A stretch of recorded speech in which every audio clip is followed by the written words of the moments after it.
Bismillah ar-Rahman ar-Rahim. This is the first part of the talk, which will deal with the normal anatomy of the spine.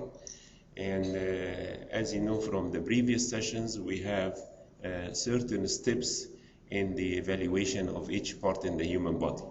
The first one is how to prepare the patient for the examination, and it's almost fixed.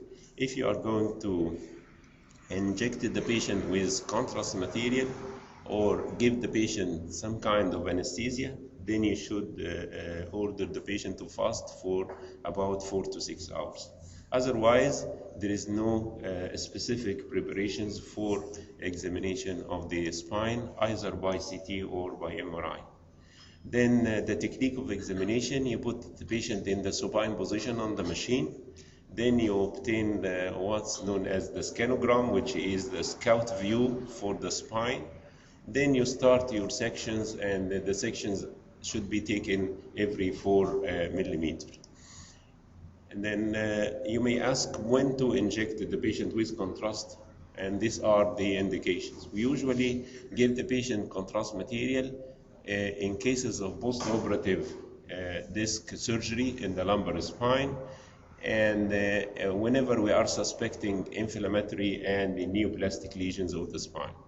But we do not usually give contrast material whenever we are searching for disc lesions before surgery, in cases of spinal trauma, and in patients complaining of or suspected to have congenital anomalies in the spine. Then this is the scanogram of the lumbar spine. It is just similar to the X-ray lateral view of the lumbar spine, where you can count the vertebrae. This is the sacrum, L5, L4, L3. Then you specify the region of interest. And here we are scanning for the discs. Then you should align the angle of examination corresponding to the angle of the disc. And you tell the machine, I would like to scan the L12 disc from here, then you end here, then L23, L34, 45, then you scan L5S1 disc. And as you see, you change the angle of examination, directing or aligning the angle exactly to the angle of the disc. And you should know why we do this in a moment. Then you obtain axial sections in the lumbar spine. We take the sections every 4 millimeters. In the cervical spine, because of the small size of the disc, we reduce the scanning distance to 2 millimeters every section. Then after the sections are projected on the screen, you should look at the sections in 2 windows. What we call the bone window, where you can see only the bone, you don't see the paravertebral soft tissue shadows, and the soft tissue window, where you can see the muscles, the cecal sac, the vessels anterior to the spine.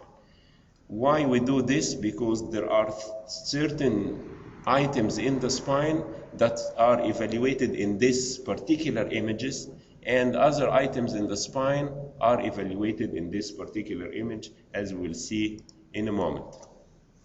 Then if you look to these images, these are the axial sections or the transverse sections in the spine. And if you have a newer scanner, you can order the scanner to reconstruct these images into a vertical image. And this vertical image may be sagittal, like this, or maybe coronal, or maybe in the 3D appearance. Then this is the 2D reconstructed image of the lumbar spine, and this is a 3D reconstructed image of the lumbar spine.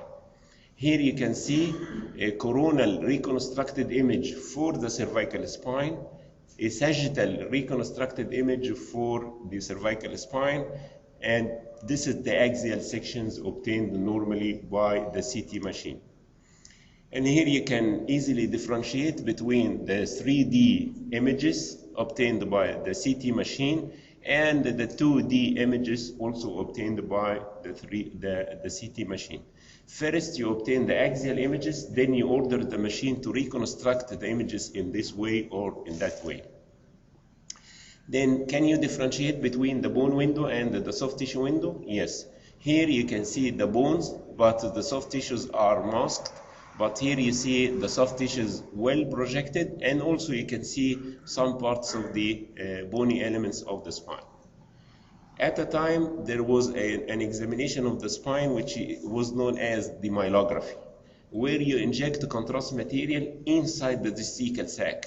Then you perform a plain X-ray, and you can see the injected contrast material inside the vesical sac. And if the patient is normal, then you see the contrast material adherent to the posterior aspect of the vertebrae. But if there is a disc lesion, you can see the disc herniation indenting the contrast material within the cecal sac. After this technique, we proceeded with this technique, which is known as CT myelography. You inject the patient by the contrast material, you radiograph him by the conventional way, then you transfer the patient to the CT machine to obtain sections. Then you can see the cecal sac where the contrast material is seen inside the cecal sac, and you see these dots which represent the cauda equina nerve roots cut in horizontal section. Also in the cervical spine, you can see the cervical cord surrounded by the contrast material injected inside the cecal sac. And this is CT myelography of the cervical spine. And you can see here a very large disc compressing the cord as well as compressing the contrast material around the cord. Then if you perform the scan for the spine, what are the items to be evaluated in the spine by CT and by MRI? We start first by CT. We would like to evaluate these important structures. Number one, you would like to evaluate the spinal canal, whether the patient had normal canal or a spinal canal stenosis. Then you would like to know something about disc lesions, if the patient had disc bulge, disc herniation, or disc degeneration. Then you go to the neural elements. You look to the facet joints, the neurocentral joints, and the sacroiliac joints. And at last, you look to the paravertebral soft tissue shadows for any abnormality in these issues. Then let us start by evaluation of the spinal canal. Then you may ask yourself, is the canal a bony structure or a soft tissue structure? This question is very important because if you say this is a bony structure, you should go for the bone window images for evaluation. If you decided that the canal is soft, then you go to the soft tissue images for evaluation. But you know that the canal is bony, and then you should evaluate the canal in the bone window images. How can you evaluate the canal? You just measure the diameter from an You measure the diameter from anterior to posterior, then the machine will write a number here. And this is the dimension of the spinal canal. What is the normal dimension of the lumbar spinal canal? It is 13 millimeter or 1.3 centimeter. Then if you look to this diameter and it's 1.2, then you know that this canal is relatively stenotic. If you measure the diameter and it's only 1 centimeter, then this canal is also stenotic. But if you came here at L5 and you measure the diameter, it's 1.4, then this is normal spinal canal. And look for this, we measure the diameter of the spinal canal and it is 1.4 centimeter, then you say this is a normal spinal canal. Then you go to evaluation of the disc. You know, we scan the disc from here to here, and some of the sections pass in the vertebral body, some of the sections will pass in the disc, and the other sections will pass in the vertebral body below. Then how can you select the image for evaluation? You start asking yourself first, is the disc a bony structure or a soft tissue structure? It is a soft tissue structure. Then you should select the soft tissue window images for evaluation. Then which of these images is suitable for assessment of the disc? It is the section that has passed exactly in the disc. How can you know the section that has passed exactly in the disc? By comparing the density of the disc by the density of the paravertebral muscles. Because the disc is a soft tissue structure, the muscles are soft tissue structures, then they almost look similar. And if you look here, this is the vertebral body. And if you look here, this is part of the disc and part of the vertebral body. If you did not align the angle of examination corresponding to the disc angle, you will got all the images like this. Part of the image is formed by disc and part of the image is formed by bone. And these are not suitable for evaluation. You select the image which is almost totally formed by the disc material. Then you go to the soft tissue window images, you go to the level inside the disc, then you look to the posterior border of the disc. Normally, the posterior border of the disc should be concave. And if you see a disc with a straight border or convex border, this is abnormal disc. And we'll see in the second part of this talk what do we mean by abnormal disc. Then if you look to this disc and you can see the posterior border of the disc which is concave, and this is normal disc. But the posterior border of the disc here is not concave, and this is a pathologic disc. Then if you look to this disc at L12 level, then you can see the concavity, this is normal. And here you can see minor concavity, it is also normal. But here you see a big convexity inside the spinal canal, and this is a pathological disc. At L5S1, because this disc is the last in the spine, and it is subjected for the whole weight of the body, then you can allow the L5 disc, the posterior aspect of L5S1 disc, to be normally convex. Then if you, how can you know whether this disc is normal or it is pathologic? Here are the sections at L5S1. You came to this level and you see the L5S1 disc and you look to the posterior border. The posterior border is convex. Then how can you know this is normal or pathologic? You look to the next section. If you still see a disc material inside the spinal canal, this is pathologic disc. But in the next section, if you don't see any disc material inside the spinal canal, this is normal disc. This is especially at L5S1 level only. And in this case, do you see a disc material inside the spinal canal? No, because this appearance is bone. It is not like the muscles, not like the rest of the disc. But if you look for this, you see L5S1 and you see disc material with convex posterior margin. Then you go to the next section and you still see disc material inside the spinal canal, and this is a pathologic disc. Okay, and you see another example. This is L5S1 with convex posterior margin. In the next section you can see the L5S1 with convex posterior margin, and this is pathologic disc. Then you go to the assessment of the facet joints. What are the facet joints? You know the vertebra above, there is a descending facet. From the vertebra below, there is ascending facet, and they articulate together. If you have a section at this level, you will see the facet joint like this. Part of the vertebra below and part of the vertebra above forming this articular facet. What are you looking for in this articular facet?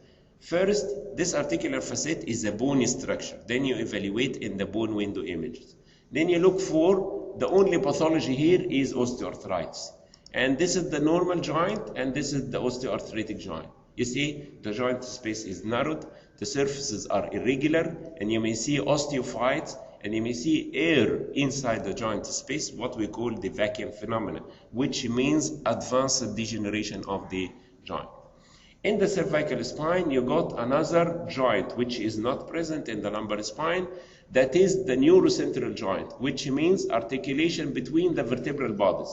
If you have a section at this level, you can see the neurocentral joint on the left side, the neurocentral joint on the right side. And here you can see the facet joint on the left and right side. And you see this space which represents the neural foramen, where the nerve root comes from inside the spinal canal and go outside the spinal canal through this foramen.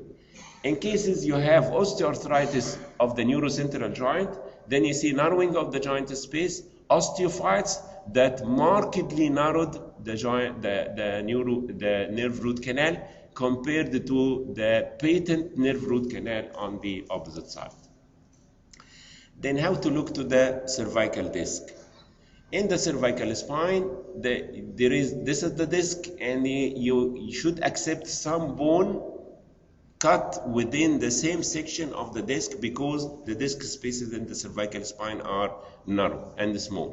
Then you look to the posterior edge of the bone. You should not see any disc material here. This is normal. But if you see disc material beyond the edge of the bone, this is pathologic disc. Then look here, this is C5, 6 disc, and you got some disc material posterior to the edge of the bone. This is pathologic disc. And here C6, 7 level, you do not see disc material posterior to the edge of the bone, and this is normal disc. Then few words about the MR, which is more sensitive and can facilitate easily the examination of the spine. And you know we have the closed MR machine and the open MR machine. And this is the what we call the extremity machine. It is not suitable for examination of the spine, but it is suitable for examination of the limbs, like this you can see. And you may know a very recent machine introduced in the clinical practice, which is known as the dynamic MRI. What do we mean by dynamic MRI? That this machine facilitates examination of the patient in the erect position.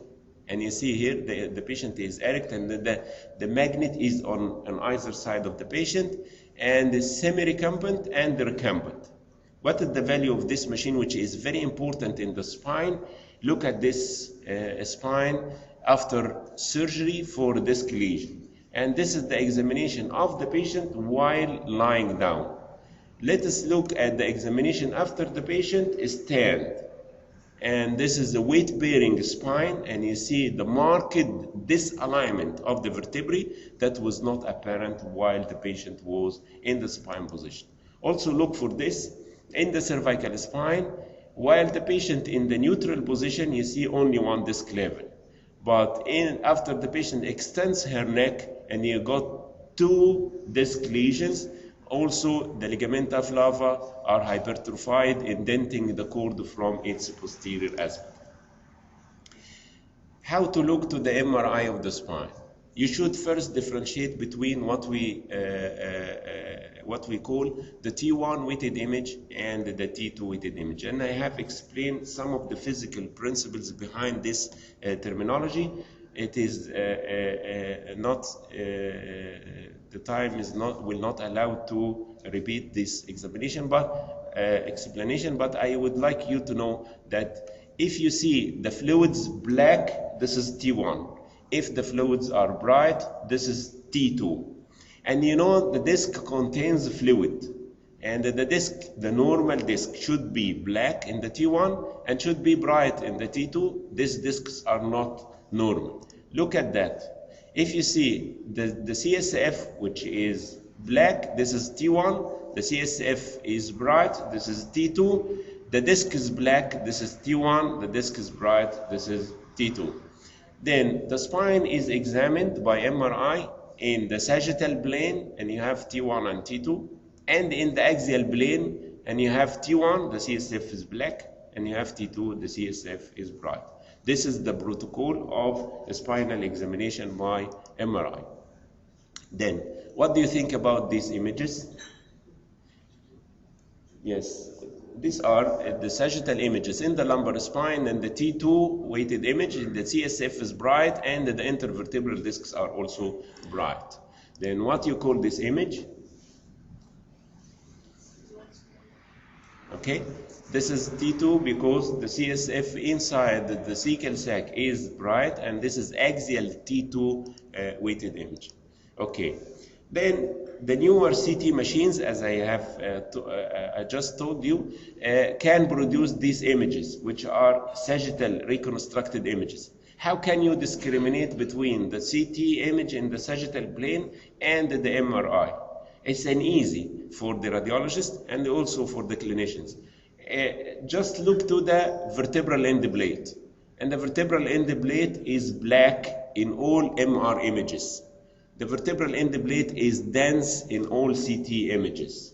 Then you know that the bones are dense in the CT and the bones are gray in the MRI. But refer only to the cortex of the bone or the vertebral end plate. This is very important to discriminate between the CT images and the MRI images. Then what are the items to be evaluated by MRI in the spine? You look to the spinal canal, like CT. You look to the intervertebral discs, like CT. And you look to the paravertebral soft tissue shadows, like CT. But there are two issues which are specific for MRI and cannot be evaluated by CT. These are the spinal cord and the bone marrow. These two issues cannot be evaluated by CT, but they are specific for MRI. Let us start by the spinal canal. How to know that this spinal canal is normal or this spinal canal is stenotic? You can see two patients here. Can you discriminate between the normal canal and the stenotic canal? Yes, this one is stenotic and this one is normal. How can you know? And you see the spinal canal is filled by CSF, and you see the coda equina nerve roots are surrounded by adequate amount of CSF. But here you see the coda equina nerve roots are running in a very narrow canal and there is no adequate CSF around. This is the way how to discriminate between the stenotic canal and the normal canal. Okay, can you measure the diameter of the canal? Is exactly similar to the CT, and the normal canal diameter is 1.3 centimeter in diameter. Then if you look here, this is a T1, this is a T2 weighted image, and you can easily measure the diameter of the spinal canal. This is a canal normal, adequate CSF inside the spinal canal. What about the cervical spinal canal? This is the spinal cord inside the spinal canal. What do you say about this? Is this T1 or T2? This is T2 because the CSF is bright. Then you go to the sagittal T2 in the cervical spine. Normally, you should see CSF anterior to the cord and the CSF posterior to the cord. Okay? Then, if you go to these images, in this case, you see CSF anterior and CSF posterior to the cord. This is normal. But here you see CSF only anterior to the cord, and this is mild canal stenosis. In the second case, you do not see CSF anterior nor posterior to the cord, and this is a more advanced degree of spinal canal stenosis. Then, how to look to the discs? You look in the T1 and in the T2. Normally, the disc in the T1 is black because of the water content, and the T2, the disc is bright. But if you look to the disc in the T2 and it's black, this means that the disc has lost its water content and the disc is now degenerated. This is number one. Number two, the normal disc does not extend beyond the vertebral edge into the spinal canal. Then this is the normal disc, this is the normal disc, but here you see the disc is extending beyond the vertebral edge into the spinal canal, and this means that this disc is prolapsing inside the spinal canal. Then what do you say about this? You see, this is a normal disc, this is a normal disc, this is a starting degenerated disc and bulging inside the spinal canal.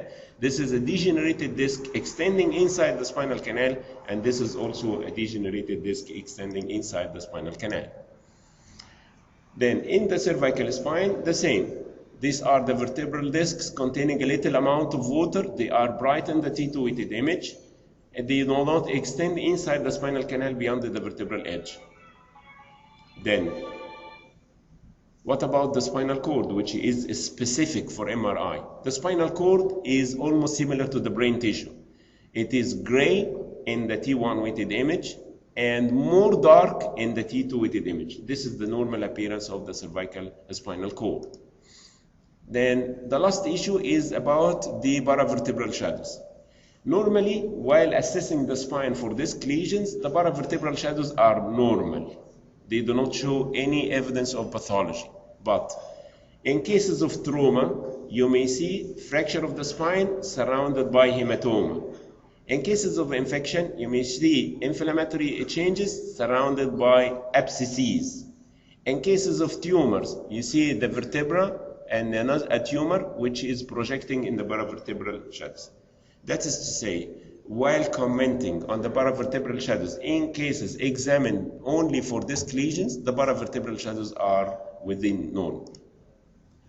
Then these are the few quiz cases just for testing the knowledge.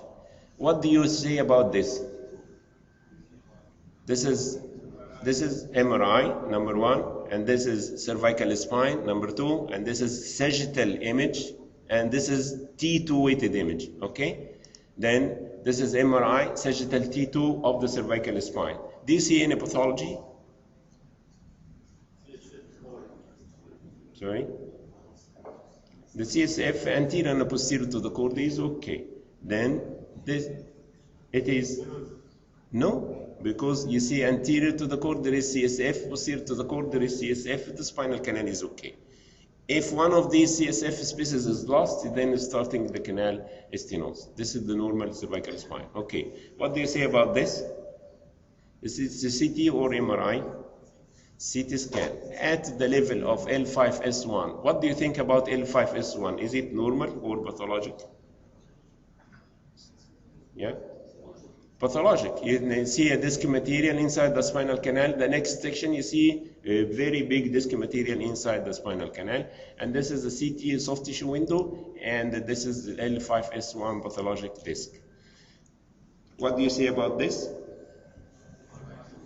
MRI, lumbar spine, sagittal, T2 weighted image.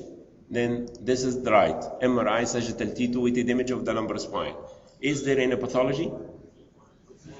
Yes, L4-5 is degenerated, L5S1 is degenerated. How do you know? Because the disc lost its water content and is now black in the T2 weighted image. How you count the discs? You just identify the sacrum, then this is L5, L4, L3, L2, and so. Then you have degenerated L4-5 and L5S1 discs. What do you think about this? CT or MRI? CT. Which part of the body? Lumbar spine. At the level of L3-4 disc. What do you think about this disc?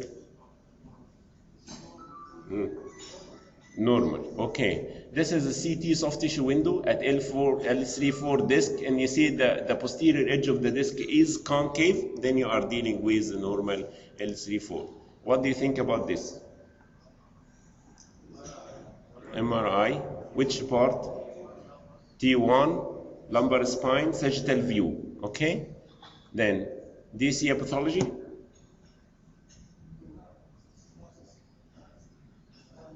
And canal stenosis is judged in the midline image, and you see adequate CSF space, but be careful.